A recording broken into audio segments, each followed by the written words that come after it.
What is up, guys? Welcome to this episode of the Positionless Pod. My name is Kai Gamage. I'm here with the brightest young minds in basketball today. My positionless group of cast members and co-hosts. I've got Aaron Matthew, Diego San Agustin, and Michael Anthony Cruz. Boys, 3 weeks in a row. Oh my goodness. Are we back or are we back? What did we say in week one? We've been back. Yeah, we've been back. What are you talking about? This is it, man. This is season 2. We're gonna start numbering our episodes and everything now. So just for I just reference, wanted to comment real quick. Yeah, this is episode 3. Episode 3. But I just wanted to comment real quick. So we use StreamYard, and here you can name the rooms that we're in. And Mike, who's the guy that creates the chat rooms for these calls. Because technically this is episode 30, so the 30th episode we've done. He called this one episode Wardell. I just wanted to call back to when Draymond Green did a similar thing with LeBron James for episode 23 of his podcast, and he was absolutely cooked online. The glazing was unprecedented, and I want to say that we're there. Mike is there. Mike is at Draymond Green levels of glazing right now. I don't know what we're witnessing. And I expect to get cooked too. If this is anyone watching this, I expect you guys to cook Mike for this. If this is unprecedented. If this is going to be episode 3 of season 2, what do you want to call this then? Episode pool then? No, I'm good. I'm okay. I like that. I know. I actually like that. We're not talking about. You know what? We might actually talk about Steph this episode, but I'll tell you what. We're definitely not talking about Jordan Poole. I'm good. If we can stay away from any conversation about the Washington Wizards this year, I think I'll be a happy camper. I have no reason to watch any of that team's Who game. said anything about the Wizards? I'm good. Yeah. We're talking about Jordan Poole for Team USA. No, thank you. Let's get it. No, last week we talked about A teams and F teams, bro. That's J. Maybe K. I'm good. We do not need that guy on our team. He would love the Olympic Village, though. I'll tell you that much. That's why I'm here for it. What a way to start the episode. Anyways, fellas, how's it going? How we doing? Pretty great. Tell about your what are you drinking, Diego? Oh, I made a homemade protein mango smoothie. You filled me up because I'm starving. You're marved. Yeah, I'm marved still. Yeah, sorry I was late. No, it's okay. I needed it. Yeah, you did. Yeah. Yeah, you're looking famished, man. I need you to be in prime tip-top shape. What? Trust me, when this is done, then I'll be in tip-top shape. I can't wait. I'm so excited to win. Maybe if I had a prime as well. Yeah, you didn't have to tell. You didn't have to say prime, Kai. Yeah, that's on me. I know. As soon as it came out of my mouth, I was like, shit. What have I done? Oh, no. Not again, man. Oh, awful. Yeah, next week, I'll have a prime bottle. Please don't. Ready for you guys. Okay. All right. We're not sponsored. Maybe one day. We will be. Okay. Maybe we should talk basketball. Maybe. Yeah. Maybe. Just a little bit. There's actually a lot to talk about right now, eh? The FIBA World Cup is wrapped up. Yeah, it's been hectic. I think that I was the only one right on all 4 of my quarterfinals predictions. So I just want to put that out there. I know I wasn't. So I was the only one that said Serbia. So what's up? Yeah, Serbia's nice, man. I'm that guy. Yeah, one out of 18 right predictions. Hey. Already, A win is a win. Season 2 is looking a lot better for Kai than season 1. I'll say that. I'm back, bro. I'm telling you, man. Wait till the bold predictions episode comes out, bro. I'm about to sweep y'all. I've already got a few written down. It's gonna be nasty, bro. But yeah, so there's a lot on the docket today with the FIBA World Cup wrapped up. Obviously, we saw Canada take down the USA. LeBron James said today, we're recording this on Monday, he said today that he is potentially planning to commit for Team USA at the 2024 World Cup. Ton on the docket today, ton of basketball. Let's get into it. Yeah. What Do we Dillon want to Brooks start off does with to a man, bro. what's that? That's what Dillon Brooks does to a man. Oh, absolutely, Bro man. got 39 on America, and now LeBron's like, yep, can't have this. Yeah, let me I call up all cannot the have this. dogs. Yeah, Yo, Steph, bro's already KD, recruiting. He's AD, already recruiting, man. Tatum, Like, what are we Draymond. We doing need here? you guys to beat this one person. All this just to He's lose to yeah. Dillon Brooks in the Olympics again. Yeah. Calling it already. He's assembling the Avengers. Les Steve Rogers right here. Yeah. Unbelievable, Let's man. They're gonna see, hop out Wagner. like in That's like freaking too Endgame, all much. coming out of portals Too and much. shit, man. But yes, Much. insane. All of this just to beat Dillon Brooks.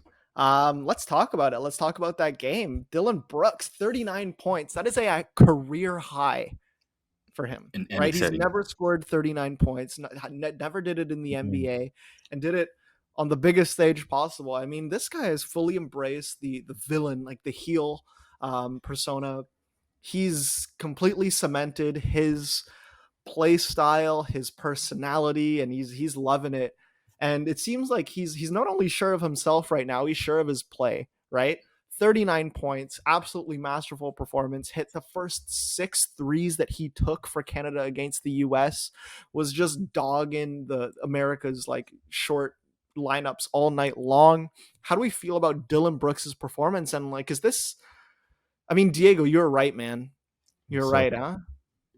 You called it. bro, I've loved Dillon from day one. What can I say? Saga City. The fact that he was the second best player on this Canadian team is crazy. Like, obviously, Shai's the clear cut number one. But Dillon Brooks, did anyone really expect Dillon Brooks to be the number 2 guy? No, right? No, Nobody. I guarantee nobody in this universe, maybe Dillon Brooks' family, thought he was the second option.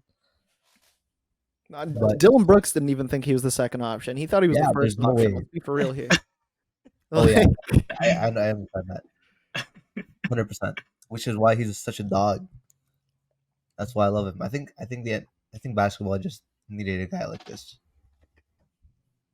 and I'm so here for it. The Dillon Brooks era. It's his time. Honestly, he's gonna be looking good in red. I mean, he already looks good in red, but in the NBA too. Yeah, I think so too. I think that there's like this real kind of shift in mentality for Dillon Brooks here. Like, obviously, he's not only embracing that villain side of him, but he's got like the team, the country also backing that villain side, right? Like, people love that he's the bad guy. People love that he's the heel. He said in a quote like, I love, like, he loves having his country behind him, his head coach behind him, the general manager, all these guys behind me trying to have me succeed. Nothing to do with the politics. I feel like with contracts or any of those things, it's hard to battle against the world and the team, right? Like, this is something that he'd never really had in Memphis, right? Like, people were always kind of against him there, like Memphis fans. Like, obviously, he's one of those guys that you love when they're on your team, but you hate when they're on the other team. Yeah. It never really felt like this amount of love was ever given to Dillon Brooks, even in Memphis. Like, it was always, people were kind of turned off by the antics no matter what. Obviously, like, what They he were very does, on who and he off. is as a I think, person is yeah, always going to be polarizing, right? But Mhm. with Canada, like, there's such a feeling of embracing it. Like, he's really coming into his own as a player, as a person. And I love that, like, the team, the country is really giving him that love, right? That support, embracing who he is. I think that, like, he's gonna come into this season with this renewed want to not redeem himself at all, but to continually be the person that he is. And I think that Houston's going to need someone like that. I mean, the signings that they made with Fred VanVleet and obviously Dillon here, it's a shift towards just dogged guys, like people that fight, leaders. And like, yeah, I mean, they paid a lot for those two players, but when you have a team that's just been consistently as immature as the Houston Rockets, I think that it's important that they're bringing in guys who aren't necessarily mature, but are going to fight for you every single night. Yeah. Mm. And the thing is, Dillon Brooks hasn't just been given this respect, this popularity. he earned it. Like he actually earned it. He needed this FIBA run in order to gain the respect back, because we look back to the Grizzlies versus the Lakers, obviously in the playoffs. He completely everybody was on the anti Dillon Brooks train. Everybody, like NBA media, was cooking this guy. You know, fans hated this guy, especially with LeBron fans. You know, one of the most popular players of all time, probably the most popular player of all time. Obviously, his fan base is gonna stick up to him and keep that train going for hating Dillon Brooks. So yeah, because of the respect people have for LeBron, people will naturally go against Dillon. Yeah, except in the Philippines. Yo, I Yo, mean, like No, but even that. in dude, the I mean, Philippines, the that's PR art. redemption arc was That's so art. amazing, though. Yeah, Like the PR Yeah, redemption arc, like the people in the Philippines were actually booing this guy to start the tournament when he arrived, right? yeah, Then all of a sudden they're all cheering for this guy yeah. whenever he was Lots of touching the Lakers ball. fans. Yeah, Philippines is a Laker island, so Aaron, you're home. yeah, everyone there was also anti Dillon Brooks to start, and the fact that we heard MVP chants yeah. in Manila. What? MVP chants for Dillon Brooks in Manila from Filipinos. I've seen it all. I've heard it all. Yeah, he deserved it too, though. Like with his performance, Mhm. like 39 points, 7 of 8 from deep. Like I think that performance though was like the culmination of um what he the redemption arc he's worked for throughout this offseason, because he had to dig deep from that hole, because it was rough for him, you know, during the offseason, getting clowned by all these media people, Yeah, by NBA fans.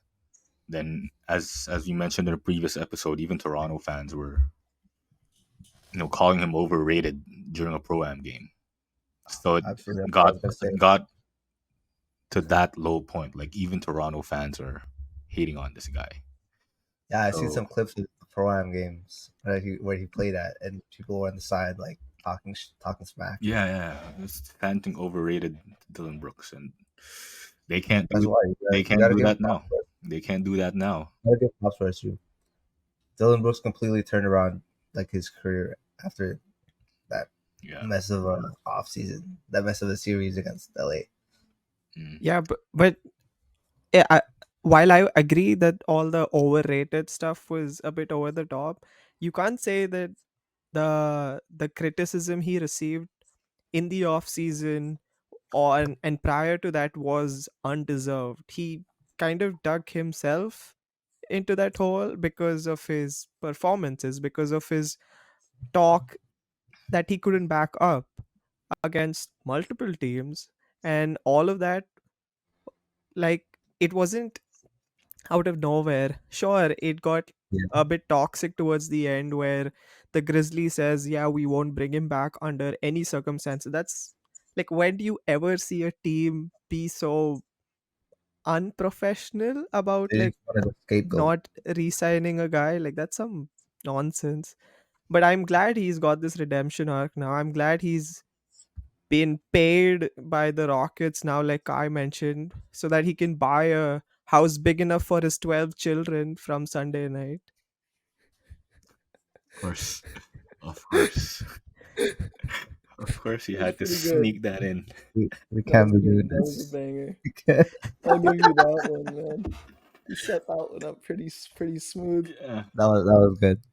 No, Yeah. but like for real though, I also think that he was robbed of a FIBA second team appearance. Like, I think he definitely, like, he got the best defender thing, which was deserved, but I think he also warranted a place on that second team. Mm.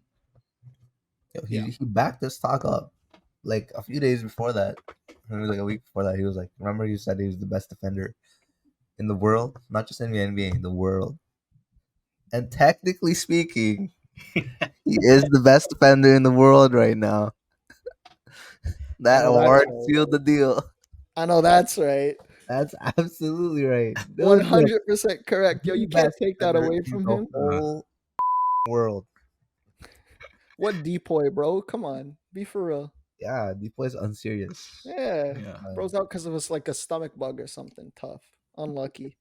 Um, but yeah, I don't know. I'm happy to see it. You know, like we've spoken about his renaissance a lot, and I think that like one of the most telling things for me has just been like obviously this 180 in just perception from fans of Dillon Brooks, but also like perception from organizations, right? Um, Obviously, we saw, as you mentioned, the Grizzlies completely threw him under the bus. I think that that was ridiculous. I mean, he's absolutely not the reason you guys lost. Y'all just got cooked by the Lakers, unsurprisingly. Maybe tell your defensive player of the year to do something. But I mean, he clearly showed that he's not that serious a defensive player of the year at this FIBA World Cup, sorry. But like Jordy after the tournament, Jordy Fernandez, the Canadian coach, was basically just like, I take this guy on my. He said that I take this guy on my team every day of the week from now until the end of my career. Right? To go from Yes, we sir. won't bring him back on under any circumstances to I'll take this guy on my team every single day until the end of my career. Like that's what's most poignant, I think, about this transformation of Dillon Brooks. And I think that we're seeing now why a team like the Houston Rockets was like, we need this guy, right? Like he's a dog. He'll fight for you every single day. And now we're seeing organizations fight for him.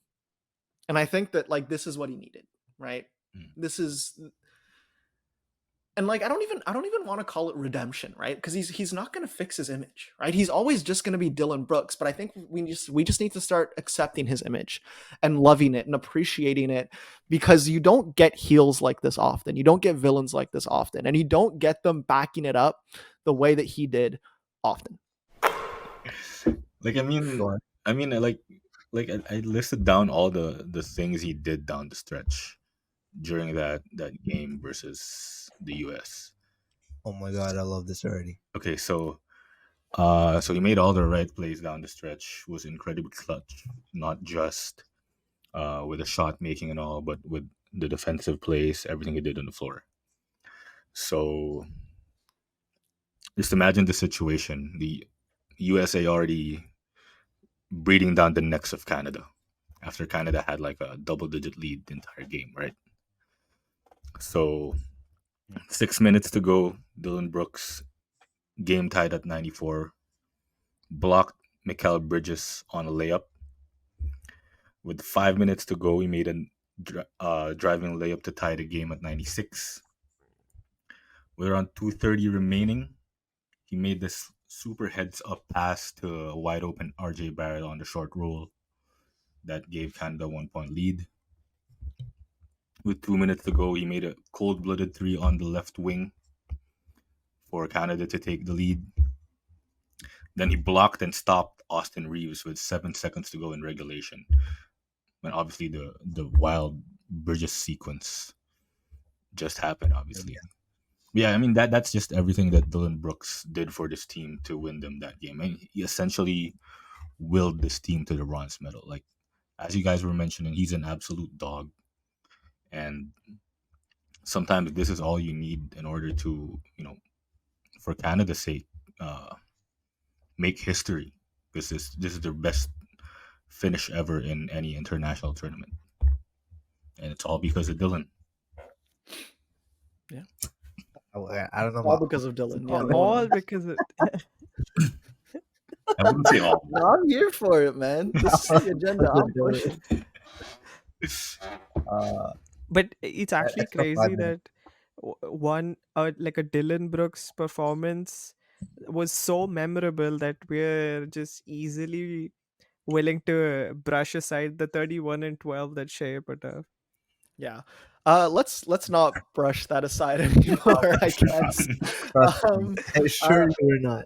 yeah, like let's start by pointing out the fact that like the US was doubling Shea for a lot of like the early part of that game, and the way that Canada built up their lead early on was like because of Dillon Brooks hitting those open threes, but they were open threes because Shea was doubled, right? we're Yeah. still talking about probably the best player on in the tournament. 31 points, absolutely magnificent performance, slinging the ball around perfectly. Shai is the future of Canada basketball. He's a future of the Oklahoma City Thunder. He could be the future face of NBA guards. The Toronto We've been Raptors. He finally said it. who? He didn't say Toronto Raptors. The He Toronto said Raptors. Let's be Thank for real. you very much. Thank you very much. He's not joining the Raptors ever. I think that ship has sailed. I was heavy on that agenda last year, but Yeah, you were really pushing it. I was really pushing it Really because pushing that shit. I wasn't expecting this from Shai. You know, like I wasn't expecting him to be this good. And I think that like if we're going to tie it to the NBA real quick, like this is the type of player, the type of performance that you kind of expect from a guy who has the abilities to lead his team as the number one option, right? Like there aren't a lot of players in the NBA.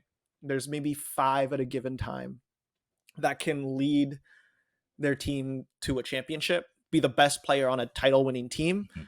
Shai is reaching that echelon, I think. If anyone disagrees, I mean, like, let's talk about it. But like, we haven't seen him in the playoffs, right? Like we've seen. I remember when Canada beat Slovenia, there was the conversation around like obviously we're seeing the 2 best players at the tournament play against one another. But like which one would you rather have, right? And the conversation around that is generally going to center around how good is that player in the biggest moments. And we've seen Luka there. We've seen Luka play in the playoffs and utterly dismantle the Clippers and the Jazz. We've seen him be the best player on the court for multiple series and give players nightmares and give teams nightmares. And we haven't seen that from Shai. We haven't seen him in the playoffs. But I think that this is a solid equivalent, right? Like we just saw him go toe to toe with 12 legit, and or I mean I guess it was 9 because 3 guys were out, but like we saw him go toe to toe against still some of the best players in the NBA. We saw him go toe to toe against Luka Doncic. We saw him perform. We saw him be like the number one option on a team that just made history for Canada. Is this, in your eyes, guys, is Shai the type of player that can be the number one option for a championship winning team, regardless of the fact that we haven't seen the Thunder in the playoffs? No question. I I don't think think Not you, bro. No, but I'm gonna let you guys go. I'm gonna let you guys no, but I No, think go. I'm just playing. go. No, that's okay. Aaron, I know Aaron had something to say. I don't know that look on his face. He No, was giving me that look. listen, yeah, like I would love to just join the Homer train and say yes, no doubt, no question, but I'll believe it when I see it. Like you said, we still haven't seen him in the playoffs yet, so let's see how that goes because I, the FIBA rules, while they were supposed to be different, weren't really too different from what we see usually in the NBA. It's still a different environment. So I I'm gonna wait to see him in the playoffs. I'm gonna see how that goes but I definitely think there is potential because of his two-way upside, because of how he's so effortless with his playmaking when required. So he has all the boxes checked in theory, but I just want to see it before I can actually say it out loud. Understandable. I was I Have a was great day. I was actually gonna say like I think there is actually the potential. I agree with Aaron. Um, he for some reason he also has that dog in him, and Yeah, that's some what I like to hear. sometimes all that's what you need, and that's just what separates um like the number one options, the real championship number one options from you know those other players. So yeah, I definitely think he'll be able to. He has the potential to be a number one option on a title team, like especially with the way this Thunder team is constructed right now. If they eventually grow into their potentials, you got I mean, we won't know what Chet Holmgren is going to look like, but he definitely has a lot of potential to be a star in the league. Josh Giddey, we saw what he did um, during this FIBA run as well.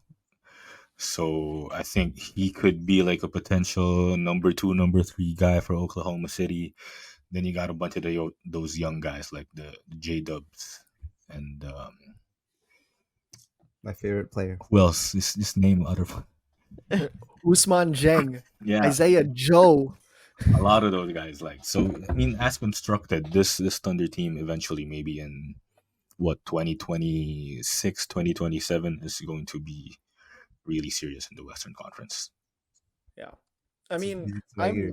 I'm gonna go on record and say that I think that they finished top 5 in the West this year. I think the Thunder are serious. It's time. I love the way that they're built. I think that like every single player that's gonna be in like that starting 5 is basically just a point guard. I think that like they're all wicked smart.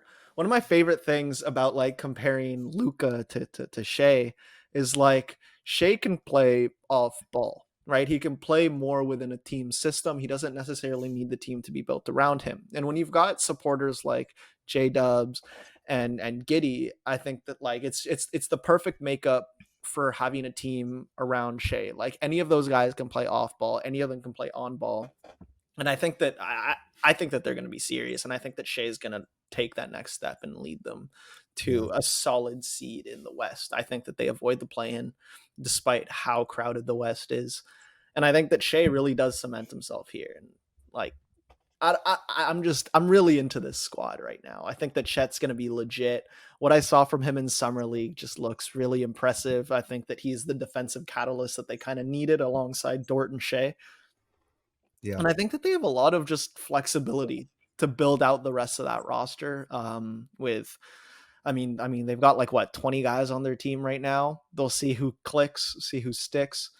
I'm excited. I think they've got the Latvian laser. I mean, come on, that's a team right there. Like, yeah, Thunder. I think the Thunder and especially Shea take that next step. Right, we're seeing guys take that next step already.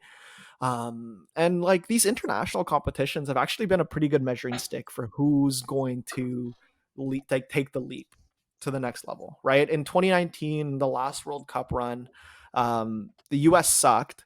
They were horrendous. But Jason Tatum was like kind of the standout guy there, right? And then we saw him take that leap the next year. We saw Kevin Durant do that in, I think, like what, 2012? We saw like more recently, Lauri Markkanen, right? Lauri Markkanen, I mean, I predicted it. I'm that guy. But we saw Lauri Markkanen take a massive next step after carrying Finland at Eurobasket. And with Shea, I mean, it's more impressive than what other guys might have done. I mean, we're talking about him kind of carrying the load for a team that is just so plagued by historical failures, right? We're seeing him reverse the fortunes of a nation that has desperately needed it.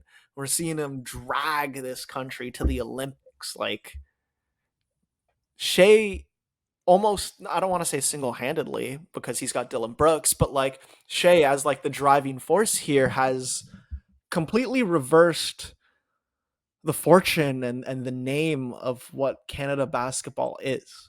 Like, this is a program to be contended with because of Shai Gilgeous-Alexander. And I think that we're going to see that translate to the Oklahoma City Thunder. Like, they've been in the basement. They've just been basement dwellers for the past like 5 years or so. And he's just seems like the type of player that's ready to reverse that. Yeah, and we've already seen it from Shea last season being the leader who averaged over 30 points a game. But I think one of my favorite parts of this Thunder team, or like one of the biggest factors that are gonna push this team forward, moving forward to the next seasons, is just how well like they get along. Like their young core, like as you said, like Shea, Giddy, Dub, Chet, Ujman, all those guys, they get along so well. They're all so young, and They're that's like us. also, huh? They're like us. Yeah, they're just like us. You know, they got so much potential. and they want to grow together. They want to win together. They want to figure this thing out. That's why I'm like, I'm pretty sure none of these guys are going nowhere, like to any other teams. Like they're staying put here and they want to build something here, and I'm sold. I'm sold on it. This is, as a Thunder fan, this is one of the seasons I'm actually most looking forward to ever. And I've had some really good seasons that I've looked forward to. But this particular season coming up, I can't wait to see it. Basically, Chet, Shai's gonna lead. Shai's gonna lead this team. As you said, he just led this team to Canada's first ever bronze. He's gonna lead the Thunder back to the playoffs this season. I think that too. So You just said fifth yeah, seed. Why are you giving that look? You said they're gonna be fifth seed. Oh, sorry. No, Tristan Thompson just signed with the Cavs. Sorry, my bad. My bad. that's Like, what my the bad. hell? We're completely unrelated. Yeah. Canada basketball, though, eh? Thunder basketball, Thunder basketball. I love it Yeah. here. Yeah. All right. Let's. Do we want to talk about the other side of the coin, or actually, just real quick? Like Jordi Fernandez, he needs to get a job in the NBA, right? Like, there's no way that this guy shouldn't be a head coach in the league. Yeah. yeah. We're gonna have like in a future episode, like we did last year, we're gonna have like the coaching hot seat rankings. I think whoever's in that low tier, like whoever we bet is going to be the first coach fired, Jordi Fernandez is going to be the guy replacing. Yeah, I'm him. already looking at the list. Like that Wizards coaching job is looking good. Hey, I don't want to. I really don't Wanna want to see see coaching Jordi Jordan Fernandez on the Wizards. I'm good, man. Wes Unseld can stay a year. Y'all don't want to see Jordan coaching JP? No, I'm good, man. Who's? I don't need a reason to watch the Wizards. And Tyus? Come on. You'll have a reason to watch the Hornets as Come well. on. No, I'm okay. I'm okay. There's a lot of teams I'm not in the mood for. Yeah, Yeah. those are the F tiers.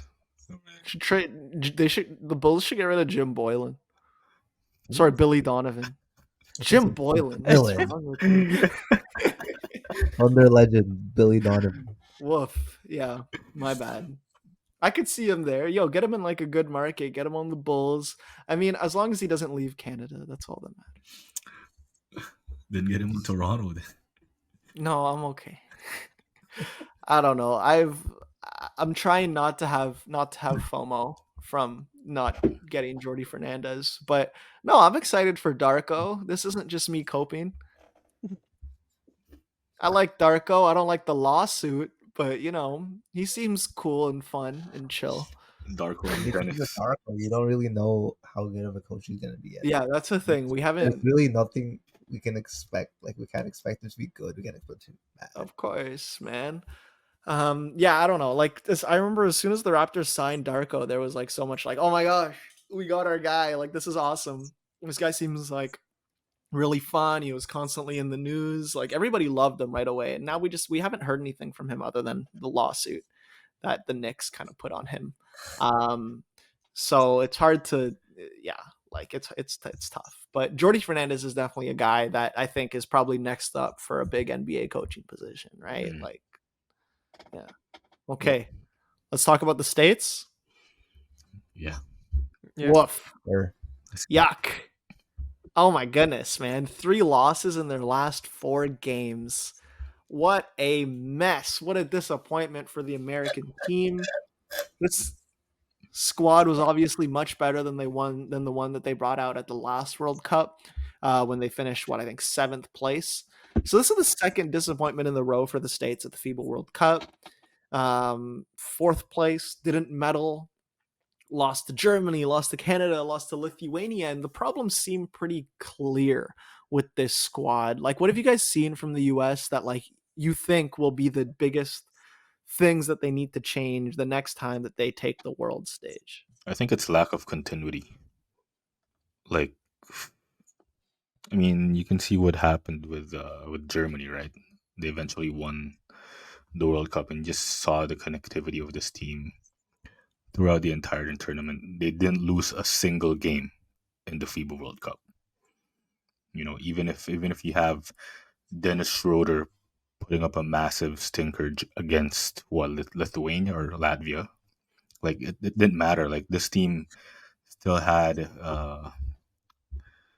their chemistry on point, and that's what's about the difference. So I think that's the main difference here for the US. Like they're just not that connected. Like they didn't have much time to go through training camp. Obviously, their priority is the NBA, but when you have a guy like Steve Kerr, who is a head coach, who has like a system that he wants to incorporate, I mean, these guys aren't going to learn that system right away, right? I mean, coaching is another Yeah. issue that Aaron might want to touch on, but yeah, I mean, just the overall chemistry of this team is just not on point at this point. Like, I mean, I know we discussed the role player thing. Like, you got Brandon Ingram griping about his role. I don't think that's actually an issue for this team this year, because you got a bunch of role players on this team. Like, you have Cam Johnson, you have Bobby Portis, you got Josh Hart, Walker Kessler, heck, even Austin Reeves, right? Mikal Bridges was a role player before becoming a Brooklyn Net. So yeah, I mean that's not the issue. The real issue is chemistry. It takes time to learn the system. I So mean, that's the thing with the US that like they have so many talented players that every time they send players out to tournaments like this, they just send a bunch of random guys and group them together. Hmm. And I mean, talent still usually trumps everything else. Mhm. So usually they still win, but again, it does show their weaknesses, and the lack of continuity, as Mike said, is probably their biggest issue. So I completely agree with that. Yeah, uh, yeah, just to continue on that, the US, like they can afford to do that, right? It's the other countries just cannot afford to do that. That's why they don't send out like a B team for a FIBA or a Eurobasket. They always have to send their best teams out because that is the only way they feel, and they're probably right, that that's how they can get a medal.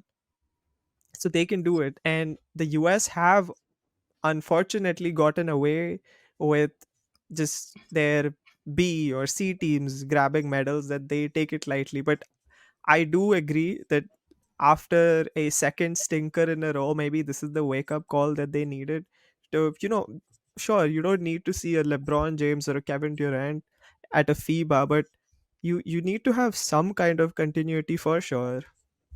And Nice they if they did had have Tatum, you know. what? It would be nice if they had like Tatum or something come back, Yeah, like like Tatum. That would you have been great. definitely need a couple of players, like maybe veterans or somebody who's there to be the leader. I think the continuity they had in previous years, they had Pop, who was there throughout, and now it's like a new coach who, like you said, needs a system where he needs illegal screens and stuff, which you cannot do here. So I know it's tough for him to start over. But no, seriously, like Rudy Gay tweeted that nothing to do uh with coaching, whether it's a B or C team. These players these other countries have players that would die to be there. We have players that were chosen, and he's not wrong, right? Like, you can see how much like even Team Canada, how every single guy on that team just would absolutely die on that court to get that first medal for the country, right? You can't say that about the US. Maybe like two three guys you could say, sure, but overall that's far from the case. Yeah, no, I completely agree. Like, it's just there wasn't as much at stake for the US, right? And I think that every single team that faces the US, like there's an added level of like, I'm gonna kill you, Mm. right? Like I think that Canada was looking forward to the US game more than the US was looking forward to the Canada game. And the same goes for like the Lithuania game, right? And the Germany game. Like the That's for other every team team. the other team wants to face the US more than the US wants to face them. Like they don't care. This is just an international tournament for them. This is just extra reps for a lot of these like younger guys. This is just a chance to, you know, go to the Philippines, play some basketball, have a good tournament, hopefully win. They came into it with the expectation to win, right? So they're going there like basically assuming like, oh, we're gonna cook these guys. This isn't like really something we need to care about nearly as much. But when Canada faces the US, like that's huge. This is like a big deal to us. All we want is to beat the US. Like if Canada lost, like if there was a way that like Canada faced the US earlier in the tournament, but then ended up losing in like the quarterfinals or something, right? Whatever. At least we beat the US, you know? Like that's what matters. We're trying to cook these guys. Like there's hate. There is hate for every single team that is facing the United States. And the US just doesn't have that. They don't have that attitude. They don't have like dogs on this roster that really care as much as other teams care about beating them. So I think that like that's also part of it, right? Like there's just a lot less buy-in from the American players. And what who was it? Rudy Gay that said that. I think Yeah. that he's right. Like this isn't necessarily buy-in from the American players. I mean, I'm sure that they're happy to represent their country, but like these are guys that are just invited. It's like, okay, like let's just grab these guys. Like they could mesh well. But every single other team is like we're picking and choosing the best players we can possibly get. And like they're fighting together and they're dying together. Like they're playing for the name on the front of the jersey. Whereas like with American players, it's just there's a natural assumption that they're going to be the best and that they're going to win. So I think that that's Yeah. part of it. Like rebounding is obviously it's a stat that matters when you're big. Like if you're a big team, like obviously you're gonna get more boards. But it's also a hustle stat. Offensive boards are a big time hustle stat, and the US is one of the worst countries at the FIBA World Cup at any of it, right? Like they got demolished in second chance points. I think it was like, wait, sorry, 1 second. It's Let me pull up. classic Steve Kerr team though. Tell you that. No, man, come on. If they had Kevon Looney on this squad, you know how nasty this team would be. Now that's a guy that buys in. That's a guy that hustles We and need fights for him. We more. need him. Completely, Yeah, dude, completely. like in their 3 losses or something, I think that they lost like 64-13 combined in second chance points. Like that's vile. That can't happen. We're talking about like one of the best basketball countries in the world, and I know that obviously they didn't have like the US is struggling with big men, right? Hmm. When you're bringing out like JaVale McGee at the Olympics last time around, or like Bobby Portis this time around, there's a clear void at the big man spot. But I mean, what? Like you got like Josh Hart, who's one of the best like offensive rebounders in the game. You've got like young guys like Walker Kessler, Bobby Portis as a fighter, and they're just not going after the ball as much as other teams that are facing the US are. And I think that that's just very indicative of the mentality that the American team is going into these games with, as opposed to the teams that they're facing.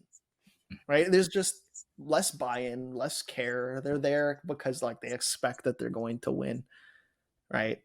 But yeah, I mean, the US struggled, and they're going to need a way better squad if they kind of want to compete at the Olympics. Especially with basketball growing Yeah. like so fast worldwide. Like every country, every team is getting better and better. Like moving forward, the US just has to, I guess, care. Just care at some point. I mean, yeah, they've got all the history. They've got all the gold medals already in basketball. They're already expected to win every gold medal in basketball, but like not anymore. That's just not how it is anymore. And yeah, I just think the U.S. doesn't care.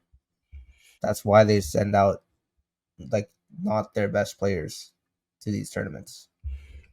You guys think Jaren Jackson Jr. is coming back? Yes. Probably not. I Yes. don't think so. Absolutely. Yeah. Yeah, I think. I mean, he had Yeah, I he go think had ahead. that like as the main as like the lead center is the guy who's actually running the five. I just don't think that that's his role. If you put him out there with like someone who's actually going to like fight for boards a little bit more, then I think that he's going to excel. He's still a good rebounder. Like let's be for real, but as the primary option for grabbing those boards, like no. Like he's not going to be the one fighting down low in the paint. That's just not what he does. Like if you get him on a team with like Bam Adebayo, which is probably one of the more expected commits for like the 2024 Paris Olympic basketball squad. I think that Jaren Yeah, Jackson Jr. is fine. Like, obviously, we are kind of crapping on him earlier in the episode. Mickey Mouse type defensive player of the year, but no, I mean, this is one of the best shot blockers. Jared Jackson's solid. He's incredible. He's an incredible defender. But like you Okay, need to get him uh, alongside another like more board heavy big. Get him alongside Kevon Looney, man. That's all I'm saying. no, okay. I just want to. I guess shit on JJJ's rebounding one last bit, because he definitely needs to do better. Like I agree he excels with a guy like a Steven Adams, who's a monster at grabbing rebounds, but I think he was way too lethargic. Even his boxing out is what was so bad. Like Brook Lopez, for example, both of them are very similar when it comes to their lack of rebounds, but the excellent shot blocking. But Brook Lopez boxes out. He creates rebounds for others. JJJ is just there. He's ball watching sometimes, and that is what sucks. So I still think that he's going to be part of the team next year, but hopefully with some serious big men who, not even serious, just get a Mitchell Robinson or a Kevon Looney who actually care about being there on the glass. That's all I'm It's That's the asking so thing. I for. think the U.S. needs guys who will just go up and get the boards or protect the rim yeah. at a high level. And I think there is a chance that Sharon Jackson will come back for the Olympics yeah, and because I, of how bad he underperformed. he's more than good enough. I just think He's it's so not saying funny he's that not like good. sorry. I'm not saying he's not good enough. I'm just saying that they need to focus on guys who aren't like stretch bigs and Yeah. guys who could just rebound. Yeah. Just get up and get the board.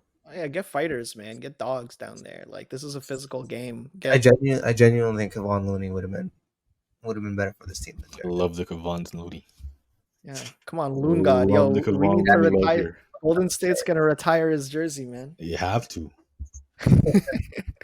But like I think it's so funny that the US is now like, oh, you know who we should get as a naturalized citizen? Joel Embiid.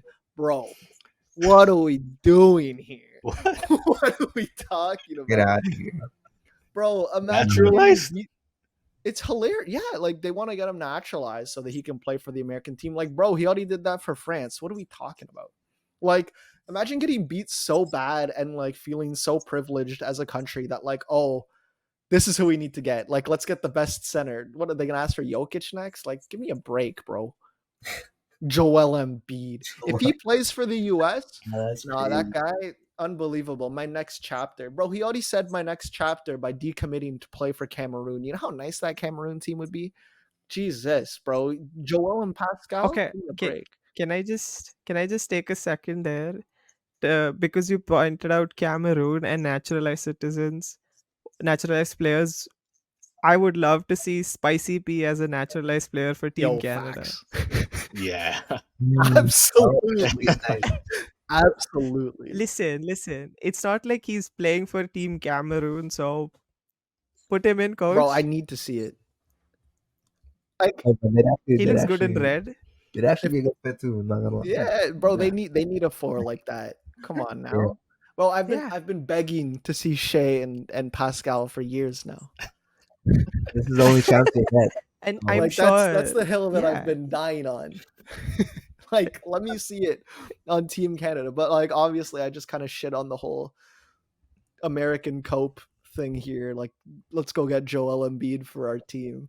No, but that's the super team culture Yeah. that is super strong Boo, right that's so there. So lame, bro. You freaking finish fourth, and you're like, oh man, looks like we need Joel Embiid. Like he's gonna do some my next chapter thing. If he does, fraudulent, fraudulent player. Been that. yeah, He's been that. he's He's been that. He just showed it in the playoffs. What do you guys Yeah, say? real God. man. Philly's gonna suck this year. I'm so excited. Um, No, Arden, like what are they gonna do? Come on.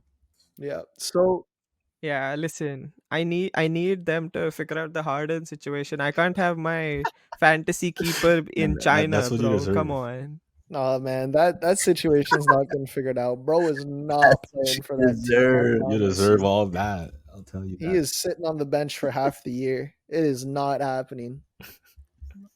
Well, he said he'll never be a part of an organization Daryl Morey's part of. So I don't. He's not He's not touching the court. Yeah. He's And if not. he is, he's just sitting, He said bro. it halfway around the world too. And He said he it said it twice. twice. He repeated it I right repeat. after, I repeat. just so you know exactly how he feels about this. I repeat. I'll say it I'll again. let you know. I repeat has to be one of the most iconic things he said, bro. That's hilarious. Harden's so funny, man. Yeah, no, he's killing me, man. Do you think we see him play for Team USA? No, If Daryl Why? Morey's not Daryl on the Morey's team, not a part of that, man. It's Grant Hill. Come on. he's still Yo, not going to.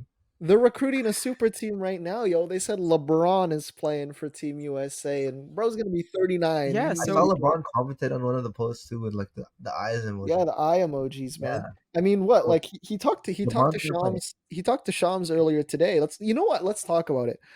He talked to Shams earlier today, or Shams released a report earlier today saying that LeBron is planning to play and commit for Team USA at the Paris Olympics in 2024. And he's reached out to what I think 5 other players: Steph Curry, Kevin Durant, Anthony Davis, Jason Tatum, and Draymond Green.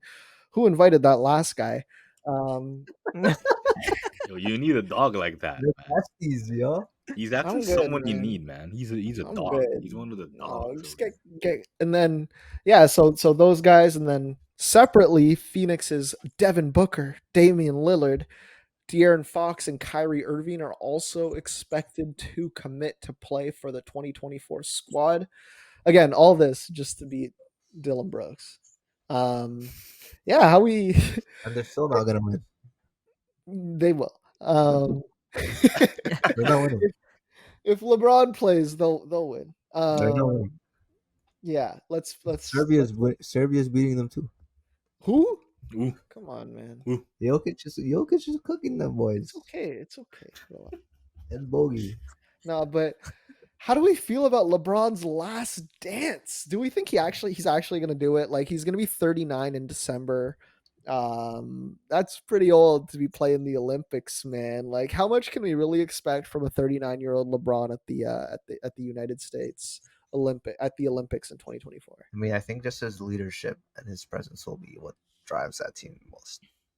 Like, and his IQ, obviously.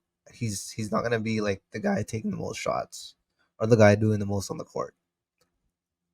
I definitely think he's gonna leave it up to the other guys. But like the fact that he's already recruiting these guys, like yeah, he's the leader of that team.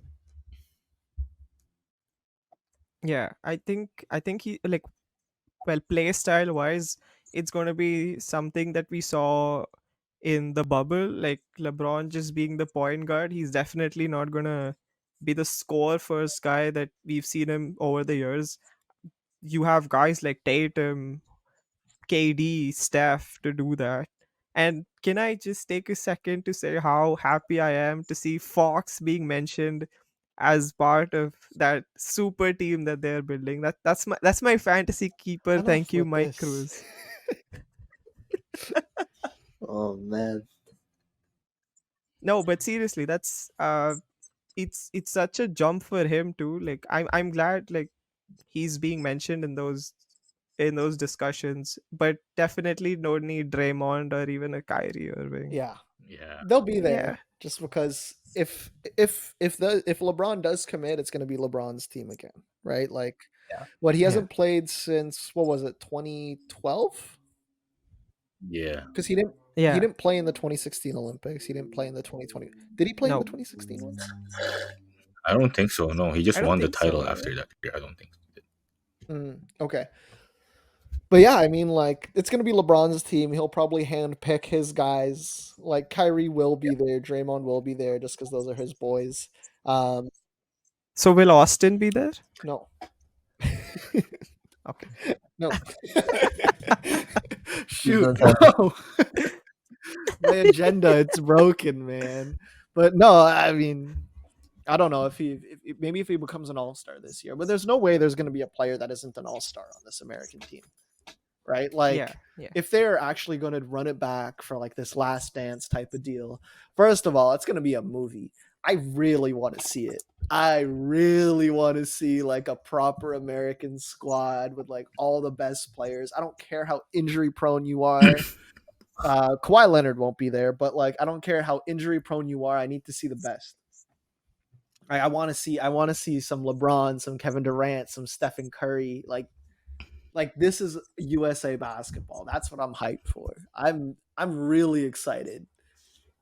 Like I never thought we'd see it again. You know, like I never assumed that like LeBron James at 39 years old potentially would ever considered rejoining the American team. Like bro hung it up. But we might. Like, dude, I'm so amped. It happens every 16 years too. Like they had the 92 Dream Team, 2008 Redeem Team, then you get 2024. Oh shit, true. Yeah. Wow.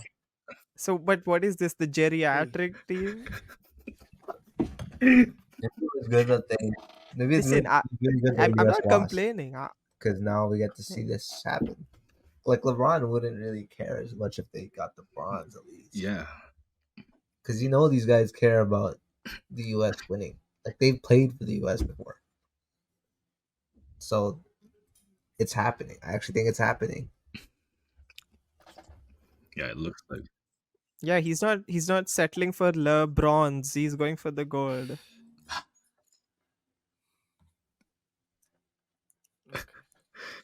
Okay.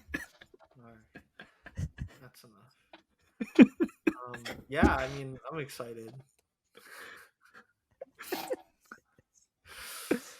Yeah, Sorry, No, Mike. it's okay. You were You're saying. good. we're good. We're okay.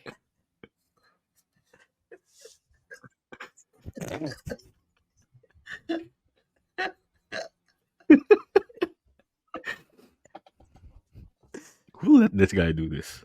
Yeah, unbelievable, man. No more, please. More, please. I'm trying. More, please. Yeah, I'm amped. I'm looking forward to it. No, it'll be sick. It'll honestly be sick. They should bring back Coach K too, just for fun. Yeah, we don't need. Just get everyone. Get everyone on for one last ride. We don't Yeah, need Steve anyone Kerr but on Steve there. Kerr. Yeah, we don't need Yeah, that guy there on you go. there.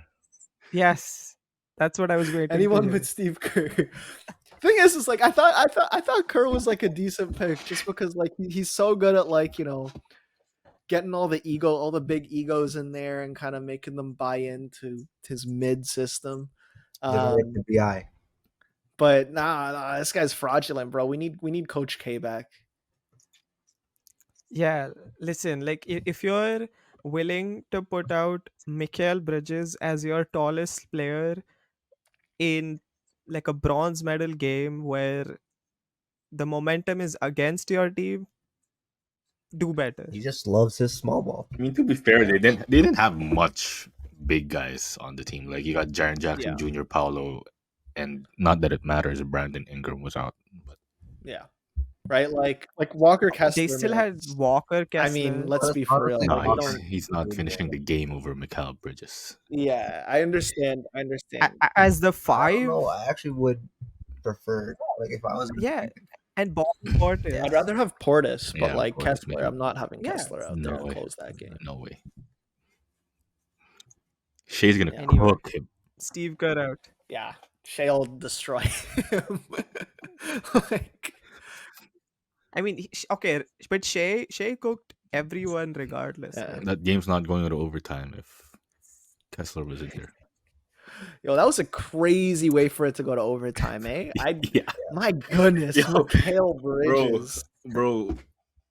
So I woke up early for that game, and when I saw it Yeah, live, I went on the group chat. I was surprised nobody was awake at that time. Bro, Like, just, come on, man, do better, man, I'm done, for our man. team, bro. I went on the group chat. I said, I hate this Our team. team. That's the exact moment that three happened. Like, oh my god, they're gonna lose this game because of that. No, and then the USA No, had but no yeah. dog in overtime. They were cooked. Yeah, and Nothing. Shea just continued to cook. Nothing left in there. Yeah. 5 minutes of the Like, rest, okay, not prior to doing anything. overtime though, i- i- prior to overtime, what we saw from Mikhail, I thought that's a guy who would be a great second option to Shea, and they'll win the championship. But too bad that Shea burned bridges Okay. with All that right, step let's move back. on to the gold medal game. So yeah, I mean, we spent a lot of time focusing on this on the bronze medal game. Obviously, it was pretty sick. Everyone kind of just wanted to see Canada versus USA, but geez, that was a pretty fun gold medal game too. I mean, Germany coming out on top. What a squad! Dennis Schroder, I can't wait. I'm so excited for him to be on the Raptors. That's my point guard. That is my point guard tournament MVP. My goodness. Woo! Yeah. 11th ranked FIBA team in the world, and they made it all the way to the gold medal game. Mm. Pretty massive win for Germany. How are we feeling about that German squad? How do we feel about the young talent on that squad? I mean, Franz Wagner, Mo Wagner, Daniel Tice is not young, but he's a beast. Dennis Schroeder. I mean, these are all guys that kind of established themselves as solid players. Like, right? Like, these guys aren't stars. I think we see potential for Franz to be a star, but the rest of them, they're kind of, they've been considered as like low level role players or mid level role players for the extent of their career. What's it like kind of seeing them show out in a moment like this? And do we think that it kind of projects for their, I mean, for like next season in the NBA? Yeah, so like you said, they're all role players or with like a couple guys who are better at best.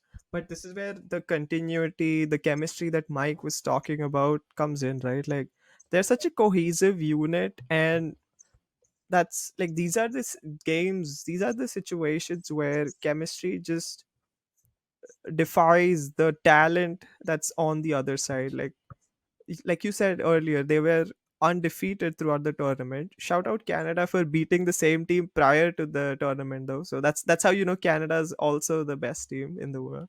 But like coming back to Germany, it's like none of even Franz Wagner, who we say has star potential, it's not like he had a stellar tournament. He had decent games. Like he wasn't as efficient as we've seen him be for the Magic, but that was more than enough for them to win games. Dennis Schroeder, what a guy, bro. Last year, when he went into Eurobasket, he did not have a team. He bet on himself, had a great tournament, re signed with the Lakers, and now got himself an actual contract with the Raptors. So I'm glad like these other guys take these tournaments seriously, and that's why they win the yeah. damn thing. Yeah, it just goes to show how much they care about playing for their country Mm. and how much they want to be there. That's another reason why they're actually playing and buying into their roles. Obviously, it's going to lead to them wanting it more than the other team usually.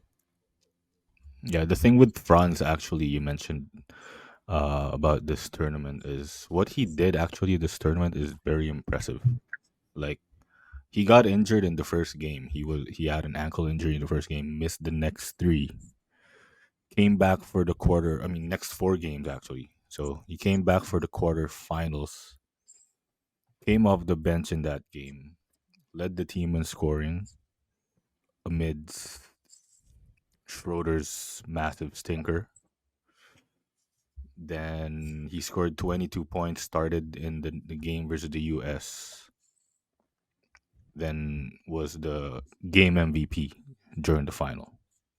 So I think that shows just how big time Franz Wagner is in this tournament. Even though you mentioned that he didn't shoot the ball particularly well, but he made up for it by being aggressive. He got to the line a lot of times, especially in the final. He had 11 free throw attempts and made 10. So yeah, this guy is going to be a star in the NBA. Also, shout out to the Germany guard Andres Oops. Andres Obst. Man, this guy's Yeah. an absolute sniper, man. Like that shot he hit, the dagger he hit against the US, that sidestep three to put them up four with like 40 seconds to go, was an absolute killer. Like it was so smooth through the way he did it. Like he got Tyrese Halliburton fall on his knees and just absolutely drained that three, man. So hype. Yeah, no, he's a dog. Bayern Munich legend right there. Come on now. Yeah. It's exciting. I'm pretty hyped to see like Dennis Schroder on the Raptors. I don't know if he's gonna be like the starter for this team. Um like I'm trying to cope with it. Like this is not a starting point guard in the NBA, right? I think that he's great. I think that he did show out and he bet on himself again. Like he did last year at Eurobasket. I think that this is just kind of a good type of tournament for him to show off his skills and his glue with this squad. Um, I'm I don't think he's like a floor general. I don't think he'll be that type of guy for the Raptors, but I think that he's a guard that a team that's completely bereft of guards needs. So that'll be nice. Go Dennis Schroeder. I wanted to ask you guys real quick. Franz Wagner, if we had to do a 2021 redraft today, where do you think he goes? I have no problems with taking him first. 2021. Over Paolo? No. Sorry. Over No, like no, no. Mobley, Barnes, Cade. His draft year. Oh wait, no, that's 2021.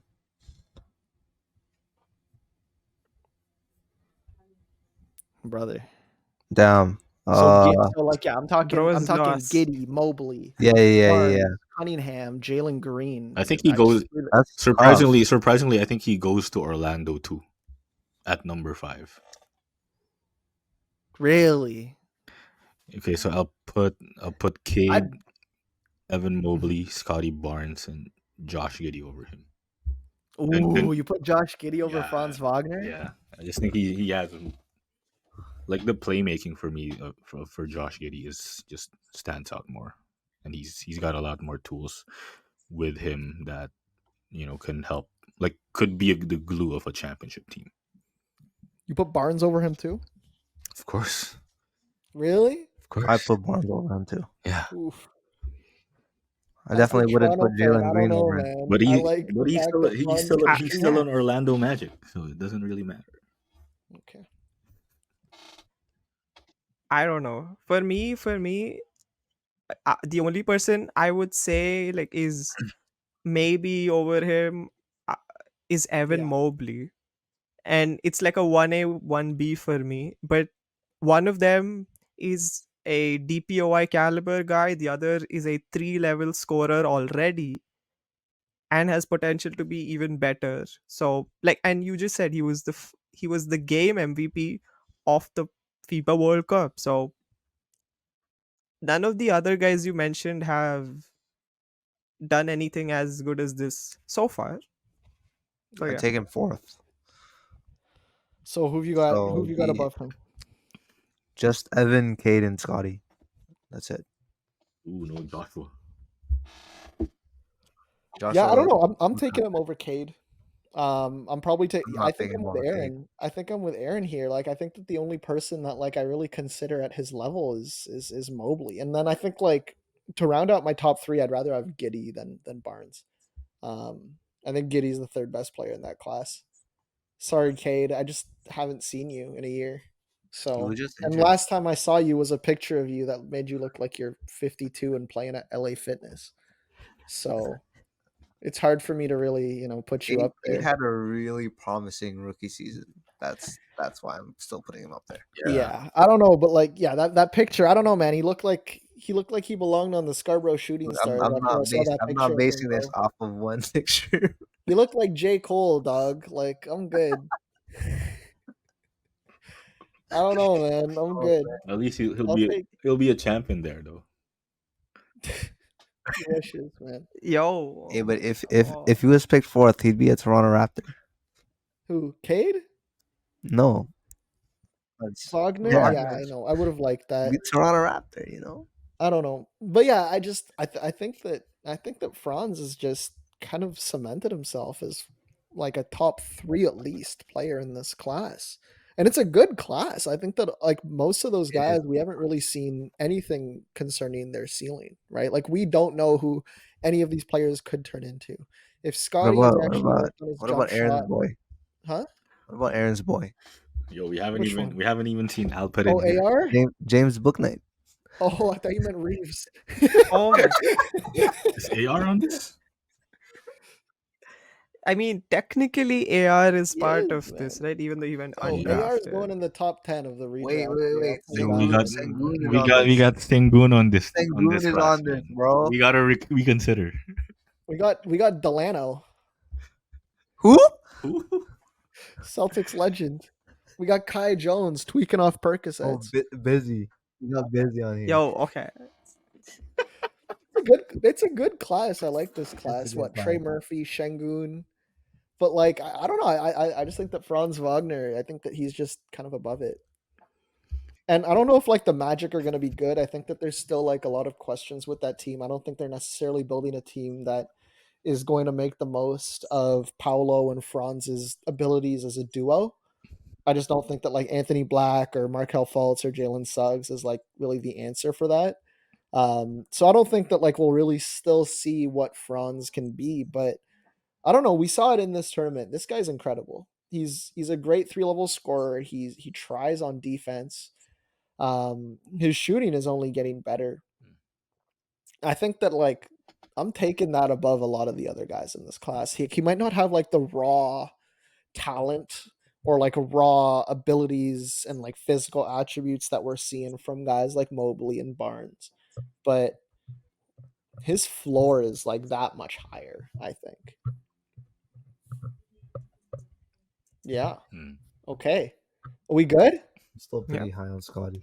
Okay. I mean, Me too. I love Scotty. I love Scotty, Yeah, but I'd trade him for like Dame like right now. Like I don't really care. the thing with Franz, right? Wouldn't. The thing with Franz is I think like he if you put him like on a championship contender or like a mid-level playoff team, he's gonna be able to help them really well. He's like a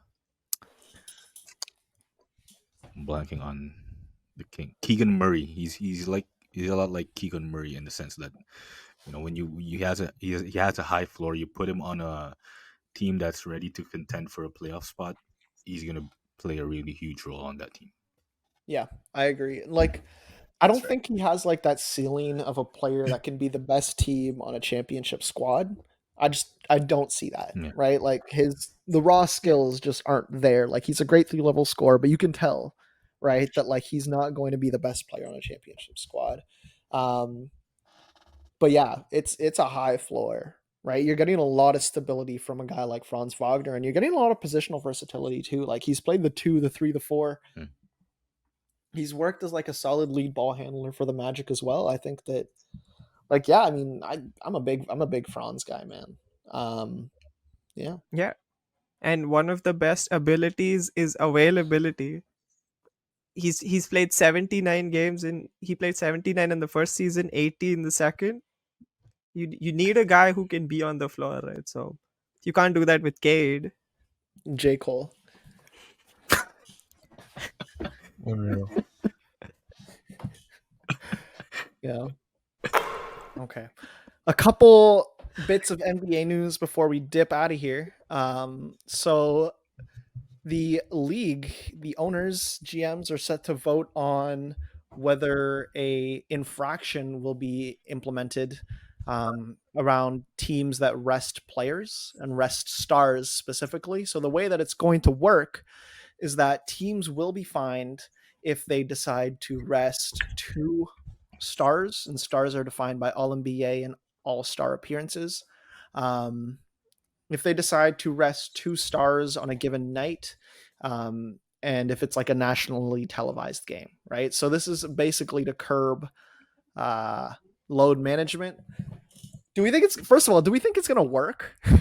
Like, I feel like, yeah, like, teams are just able to rest stars, but that doesn't mean that like they won't be able to just put some random ailment on them. Like, Yeah, teams are still just going to be like, hey, buddy's having back spasms tonight. Like, this They isn't could going to just, do they anything, could just lie right? about it so yeah, easily. it's easy to navigate around it. Man, Yeah, I don't know if it's going to work, but I know it's going to be hilarious when I see the Clippers get fined week after week because Paul George and Kawhi Leonard are just part-time players. I know it's going to be hilarious when Carl Anthony Towns wants to take a break, but 2021 All-Star Mike Conley, who is too old and is actually injured, is out. I think it's going to be funny. I think the Lakers are also going to bear the brunt of it because, like, Anthony Davis, as much as I love him, he's injury prone. LeBron's turning 39. They're bound to miss games too. So this is just going to be a lot of fines collected, I think, if Yeah. this yeah, passes, that is. I don't. No, it'll John Hollinger from The Athletic has basically said that, like, yeah, like, this is going to pass. Like, Okay. teams will say yes to it. Like, teams are voting like this week on it, and it will pass. But again, it's just like, if two players are injured, like, obviously you can't fine a guy for being legitimately injured, right? But we've seen in the past, like players will mysteriously just be out for a game because of something that we can't fully explain, or like the league won't like look into. Like, the team's not going to look into like tendonitis, you know. You know, in like 2K games, when you play like My Career or something, or like My League, Yeah. and like you get like the Twitter notifications on the side, and like sometimes it's like players out with like overseeing his father's colonoscopy or something like that, right? Like, stupid little injuries like that. Like, that's what we're gonna get, man. It's gonna be hilarious. But yeah, I mean, the Lakers, I don't think will be too heavily affected by it, because it only counts if you're resting two players, right? Mhm. Like, there's a chance that AD is just injured at a given point in time. Like, it's just as long as like they're both not sitting out the same game, as long as they're both not sitting out like the same back to back. I think it's funny that like they set the definition of star to like a 3-season window, Mhm. so it actually makes sure that the Clippers are part of that, because the last time that Kawhi Leonard was selected to an All Star team was in 2021. So it makes sure that like they're Oh part of those man, teams that are going to, you know, kind of get screwed over by this. Another team that's going to get screwed over by this is the Chicago Bulls, which is kind of shocking. They've got three guys that are defined as stars on that team, with Vooch, DeMar, and Zach Levine. Do I think that they're going to incur a lot of penalties? No, I don't think that those guys are necessarily going to sit because of like rest purposes. So who cares? The Wizards are not going to be affected by it at all, but no one's, they've got what, one nationally televised game anyways, who cares? So it's a pretty interesting little change. I just don't think that it'll do anything. Mike, what do you think about Steve Kerr resting his starting five every other day? When did that happen? He always rests his players so often. Then just make up give Clay a sore knee. I mean, Clay's not gonna be included in that one. He hasn't made a bro is roster yet. encouraging it. But Yeah, you still yeah. have You have Wiggins, bro. the Warriors have like All-star Steph, starter. Draymond, Wiggins, and Paul, right? Like, that's four Oh yeah, players. Chris That's Paul. fine. Oh my god, I Uh, forgot he's on my team. Oh my god, what a reminder. You forgot CP0 was on his team. But yeah, I mean, I don't know. It's as I said a while ago. I think it's pretty. It's not that hard to navigate around it. Like, Yeah. You can just say Chris Paul has a sore hamstring or something like that. Like, why would you explicitly say that? Hey, we're resting Chris Paul today. Yeah, Like, I mean that's Yeah. the thing, right? Nobody ever explicitly says it. It's such a subjective thing. I agree. So I don't know how they're going to like make the verdict on who's resting and who's not. yep. Yeah, unless the NBA like actually examines each player and each injury, it's just so easy to bypass this whole. But Yeah. but that's such a waste of time. What you can't, you're expecting the NBA to do a full body scan of each player every other day. There's They're nothing not they gonna can do do. that. They're not Yeah, gonna they're do not that. Yeah. gonna do that. We'll just have to see the way that it's like Yeah. I implemented. mean, I don't know. I feel like it's just gonna be one of those like first few months thing. Then it's not gonna Yeah, we'll continue. forget And about it. yeah, it happened with the flopping thing. Then Yeah, I was gonna say the the three whatever the Trey Young flop. move was. Then all of a sudden, it's not even getting implemented anymore. I Yeah. mean, NBA is just doing stuff Just to please some fans, just to do whatever. But whatever the hell they want. They just be talking. yeah, Yeah. Yeah, sometimes they do just be talking. But that's how it is. I understand that like they need to definitely curb the impact of load management. Like if I go to the Lakers, when I go to the Lakers game in Toronto this year, Whoa, if LeBron's not playing, I'm gonna lose my mind. no I understand. will Yeah, cry and throw up. Like I'll be pissed. So like hopefully, players actually want to care about, playing in games more often. But now that he's going to be in the 2024 Olympics, who knows how many games he takes off this year. he'll pay for the fines too. He won't Yeah. care. he'll play Yeesh, man. himself. That's a lot of money, eh? A mil per game if after like your third Yeah, after your that's third actually a lot. yeah, it's But it's pretty I tough. mean it's easy to navigate. I think. Yeah, 100%. 100%. All right. Christian Wood is on the Lakers. Aaron, how do you feel?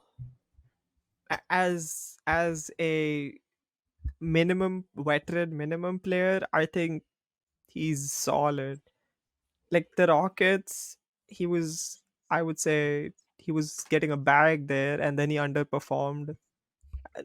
The coaching also hampered that. With the Mavs, it was a weird situation where he performed, but Jason Kidd just didn't want him to perform. And again, there were still expectations there, because you could still say, like, on paper maybe he was the second best player on the Mavs, right? Like, right, at the Lakers, there are no expectations. There's absolutely no pressure on him. He's just a California native playing for his favorite team. He's going to be playing alongside LeBron James, Anthony Davis. The pressure's lifted.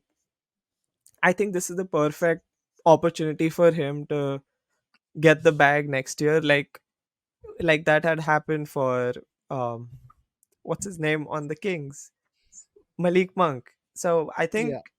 like Dennis Schroder this year, I think that's what's going to happen, and at least I'm hopeful that's what's going to happen. And it felt like that was the weak point for the Lakers too, right? Like they just don't have any big depth.